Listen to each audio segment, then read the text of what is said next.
What's good with y'all? Yeah, I'm back. It's been a while. Holy shit. And today we're gonna react to the one and only The Rat. Why isn't he dead? Yeah, that's a good question. Alright, let's get into it. Woo! This is a comprehensive list of all the rappers that have passed away in the last 10 A years. lot This of list rappers. contains everyone from Juice WRLD, who had an accidental overdose, to OG rapper Coolio, who passed from a heart attack. However, when an artist gets taken out by someone else, it cuts a little deeper. Takeoff, PNB Rock, Jada Youngin, Draco the Ruler, Young Yo, Dolph. Takeoff is just... Bro, that's tough, bro. He was just in the wrong situation at the wrong time. Bro, didn't his own homeboy shoot him? Cause he didn't even know how to fucking shoot. Like, damn, bro. Holy shit. His own homeboy. Cause he couldn't fucking aim. That's tough, bro. That is tough. MO3, King Von, Pop Smoke, Nipsey Hussle, XXXTentacion, and many others had their lives cut short by other people's actions. Although none of us would ever condone this type of activity, most people thought that Tekashi 6ix9ine would be added to this list. However, right now, Tekashi is living his best life. After he beat a RICO case by snitching on his whole gang, 6ix9ine is out free, traveling on... Yo, The Rat, let's go. Would y'all snitch though? To be honest. Like, who the fuck wants to go in prison for, like, for his nigga that's gonna be smashing his own girl? Like real talk though. Like, bro, it's a fucking prison. Your whole life is gone. Just think about it. Would you actually snitch? Like, bro. Sheesh. Man, I don't know, bro. Bro. Would you snitch for that shit, bro? Going to prison for your friends. Are they even your friends? Cause to be honest, they're out here smashing his girl, like, bro. Yo, you're in prison.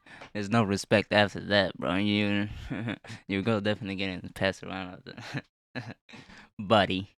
Shush, man. Hey, nothing is better than being out here, not in prison. Private jets all over the world, and publicly making fun of every rapper that dies. A lot of people believe that Tekashi has a target on his back, and every single day that goes by, he is one step closer to his permanent demise.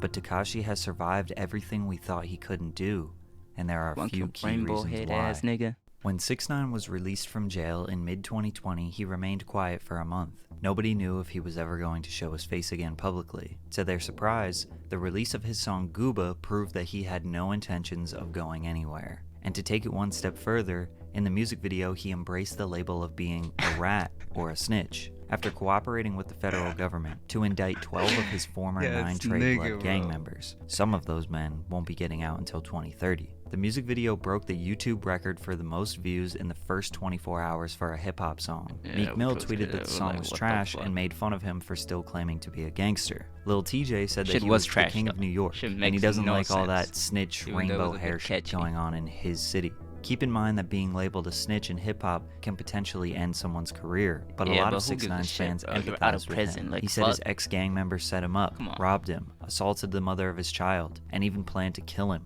Why would he remain loyal to the people that wouldn't do the same for him? Whereas his adversaries say that he shouldn't have gotten into this life if he wasn't ready to accept the consequences. All of those scenarios, or, sending shots. Everything I was rapping about was really happening. Yeah. These rappers that rap about the shit that they rap about, they don't live. 6ix9ine was willing to accept that he was a snitch, but he didn't want to be alone. He had a list of rappers he was going to expose on an Instagram Live to over 700,000 people, starting with Meek Mill.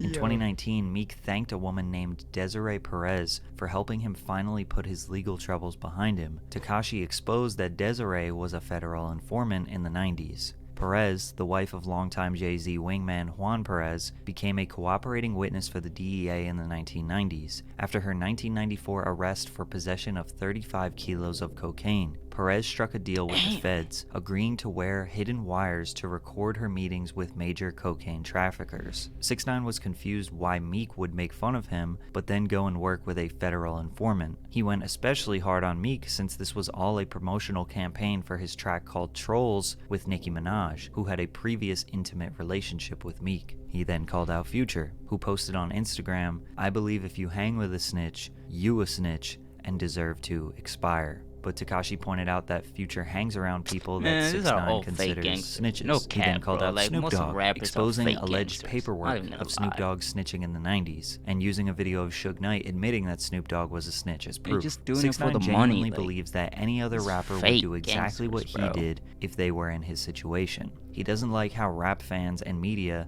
pick and choose who can get away with snitching. But 6ix9ine seems to forget that him being a snitch is not the only reason why people may not like him. One main reason why rap fans don't like him is simply because he's annoying. Anytime someone That's tries true. way too That's hard for facts. your attention, it looks That's facts. desperate. He is fucking 95% of annoying, bro. rappers are getting your attention because of the songs they make or the creative ideas they share. Everything 6ix9ine does, from his IG posts to his lyrics, is comparing himself to others. Look what I have compared to him. Look at what I do compared to him. He gives off this just all try-hard, marketing pick-me at the energy, end of the and day, it just you know? gets exhausting after a while. But So, in mid-2020, yeah, the internet was deprived of 6ix9ine antics for over a year, so this expose proved to be effective. Not only did he piss off all these rappers, but the music video for Trolls dropped at the end of the IG Live, which was another 30 million view and 24-hour debut. That song would go on to hit #1 on the Billboard Hot 100, Tekashi and Nicki Minaj's first #1 hit. Oh, fuck yeah! Did I tell you? Did I tell you, nigga? Fuck you, I can't be stopped, nigga! But he couldn't stop there because he had an album to promote. 6ix9ine's enemies swore he couldn't go outside. He was only safe inside of his house. So he went to the dangerous south side of Chicago to prove them wrong. Before he showed up, he posted a video mocking Chirac rapper Lil Reese. 6ix9ine recreated a viral video where Reese was allegedly caught off guard, jumped, and then defecated on himself. People swore he was going to get himself killed for this. But when 6ix9ine was in Chicago, you could see at least 3 huge security guards watching around the corner. He was also seen at the mall, absolutely swarmed with security. 6ix9ine would obviously be an idiot to walk around without security. Of course. And anyone trying to course. do something to him in public while he was around security would be just as stupid, especially considering his work with the federal government. But regardless, 6ix9ine's views skyrocketed and his enemies were embarrassed. Unfortunately, Yeah, that was a his slap album in their flopped. face, honestly. Tattletales dropped in September of 2020 and was projected to sell 150,000 first week, but it then went on to only do 50,000 first week. Rappers were clowning him in the comments. Trippie Redd famously laughed and mocked 6ix9ine for selling 50K.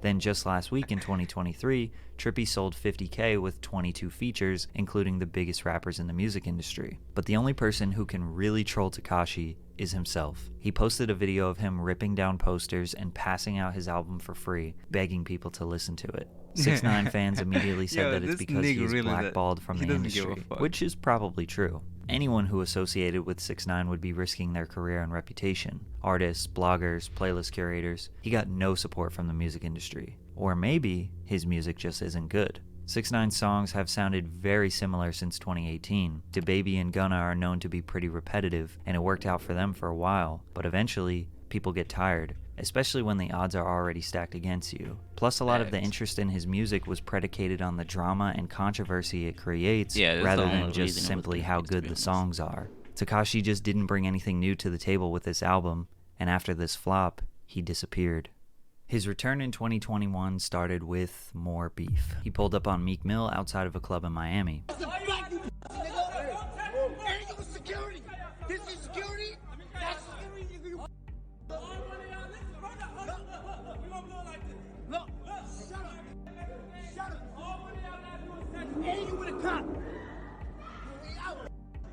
Look, you tight, and you with police. Again, all 6ix9ine was doing here was trying to prove that Meek Mill also walks around with security and is not as gangster as he portrays himself to be. But 6ix9ine has nothing to lose because everyone already knows that he isn't gangster. Meek made himself look even worse when he claimed that he almost smoked 6ix9ine, when in the video he very clearly was not going to do anything. Instead, after 6ix9ine left, he started yelling at the security saying that they were trying to get him in trouble. What y'all trying to get me in trouble? Huh? Just like the Chicago incident, nobody blamed Meek for not doing anything. Him and 6ix9ine were around 15 bodyguards and cops. All Tekashi proved was that Meek is protecting himself and his freedom. He is being smart, but it still got people talking about 6ix9ine again and provided a short-term L for Meek. Then he took shots at the late rapper King Von by saying, Look how happy he is. Look at this dead nigga on his shirt. Look, I think King Von thirsty. Look, yo, drink that. I'm gonna pee on you, nigga. Bro, that was nigga crazy. Von rest in piss, nigga. I don't got cat rat, nigga. He even DM'd King Von's sister a picture of Von's body after the autopsy. Fans were disgusted at this evil behavior. However, King Von, Lil Durk, and their fans would famously scream that they were smoking Tuka, and would constantly make fun of Tuka, who was a 15-year-old boy from Chicago who got shot at the bus stop. 6ix9ine was wondering why people would praise Von for the same behavior they hated 6ix9ine for. And he did have a point. People were agreeing with him. But it still seemed random for 6ix9ine to just attack the late King Von. He looked extremely desperate for attention, especially when you consider that all of this happened after a 6-month hiatus conveniently surrounding the release of his song Zaza. Then once he gets his attention, promotes his song, he disappears again for a few months. That's what he's good at, bro. A pattern here. However, in 2022 we saw a different side of 6ix9ine when he and Steve Will Do It started hanging out. They had been friends for a while now, but the only time fans saw 6ix9ine in 2022 was in Steve's vlogs. In those vlogs, he was Danny, meaning he didn't portray any character. He was kind, funny, and appreciated by Steve's audience. This was the first time we ever saw who 6ix9ine truly was. They were giving away money to underprivileged communities and doing philanthropic work. It seemed like he might pursue a second career as a content creator, or maybe he was finally done with his rap beefs, but we were wrong, because he betrayed Steve for more short-term clout. 6ix9ine tricked Steve into doing a video collaboration with a young man named Perkio. Perkio was going viral for looking exactly like Lil Durk. Durk even supported that's fucking him. clean. Is that a clone? Perkio. That's tough, bro. Just look at that shit. Bro, he just needs his tattoo. That's it. Honestly, I can't even tell who's who. Was going viral for looking exactly like Lil Durk. Durk even supported him and brought him on stage at one of his concerts. Steve trusted 6ix9ine and thought that Perkio was a paid actor. When he got there, Tekashi pressed Perkio and forced him to wear a jacket with King Von on the back, trying to again stir up some drama with Lil Durk. Conveniently, 6ix9ine was releasing a song and NFT project called Gine at this time, which is why he randomly started creating beefs again. Steve went on an apology tour on various podcasts because people blamed him for accelerating a dangerous rap beef. And even though Steve was taken advantage of, he apologized. He even gifted Perkio with $20K, and 6ix9ine got what he wanted yet again. But something happened recently that has worked in Tekashi's favor. Currently, Young Thug and his label YSL are facing a major racketeering case, similar to the one that 6ix9ine and 9 Trey were facing just 3 years ago. YSL is basically facing every charge from armed robbery to murder. 26 members of the label were arrested in May of 2020. One of those members was Sergio Kitchens, aka Gunna, who is known as a close affiliate to Young Thug and top-ranking member of YSL. Gunna took a plea deal, which is essentially an admission of guilt, in order to get out of jail early. In open court, he said the following: YSL is a music label and a gang, and you have personal knowledge that members or associates of YSL have committed crimes in furtherance of the gang. Yes, ma'am. You're not admitted to your crime. You just told the court that YSL is a gang. So now you just up your man's defense. You not own up to your case, nigga. You a fucking rat, nigga. That's it, nigga. Then Tekashi pointed out how no rappers are publicly trashing Gunna because he is well respected and they like his music. But they were totally fine with making fun of Tekashi, to be honest, which is true. Rappers, blogs, media outlets, none of them have really blatantly said that they don't support Gunna anymore. YSL co-founder Mondo shared his thoughts about Gunna. You took a plea saying that you the main artist, brother. You the main artist, my brother. You capped down talking about some, well, this a gang And on top of that, you got caught with something and it wasn't yours. So who else was it? Who doing shit like that? Who doing that? So I'm saying Why all you these done had rappers nothing are, else to be to honest, get fake. dropped, brother.